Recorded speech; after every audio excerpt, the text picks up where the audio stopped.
Councilmember Mirisch. Thank you. So yesterday, Governor Gavin Newsom called Israel an apartheid state on a national podcast while promoting his book. It was the second time in a week he chose to platform narratives that undermine Israel and embolden its enemies. I, along with the Israeli-American Civic Action Network, condemn Governor Gavin Newsom's characterization of Israel as an apartheid state and his suggestion that the United States reconsider military support for its closest ally in the Middle East. This is also the second time in a week that Governor Newsom has chosen to platform narratives that undermine Israel and embolden its enemies.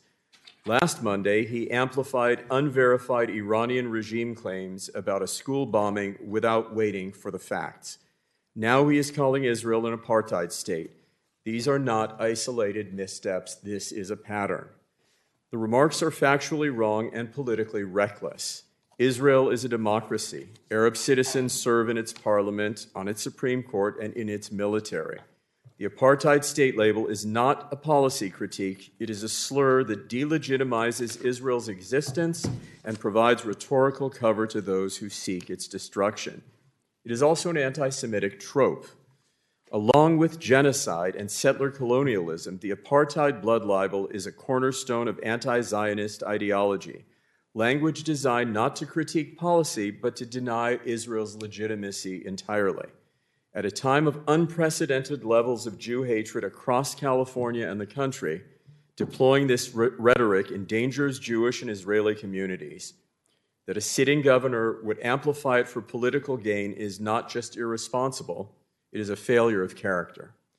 Governor Newsom made these remarks as California faces the highest unemployment rate in the country at 5.6%, a budget deficit approaching $18 billion, and nearly 200,000 people still living on the street after $24 billion in state spending.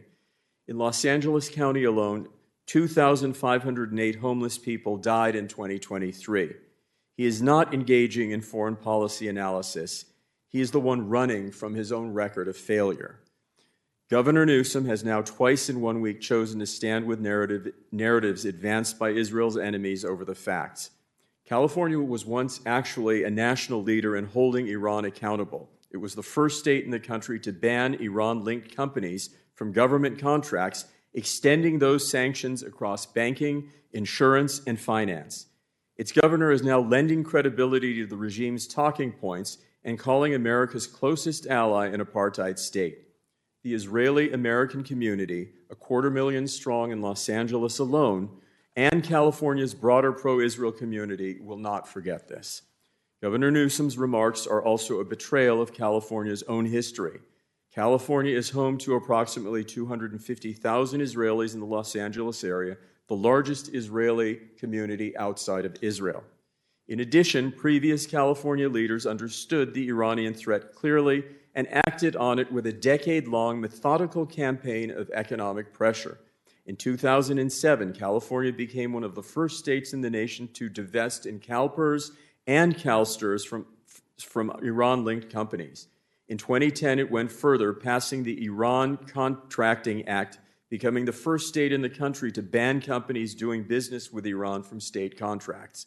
It then extended those prohibitions to banking and financial institutions, barring any bank or credit institution that extended credit to Iran's energy sector from doing business with the state.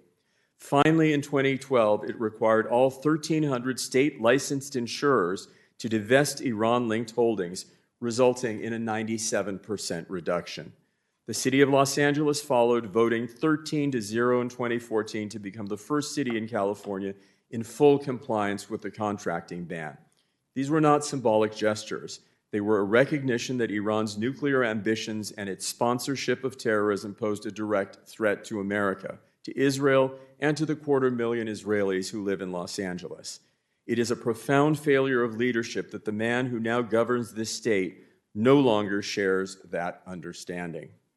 Furthermore, I would suggest and propose that we designate Qatar as a state sponsor of terrorism, that we sanction Qatar, freeze its assets, and use them to compensate the victims of Qatar-funded terrorism, and that we ask the State Department to expel the Qatari consulate from the city of Beverly Hills because Jew-hating racists and terrorism supporters and lovers are not welcome in our city. Thank you.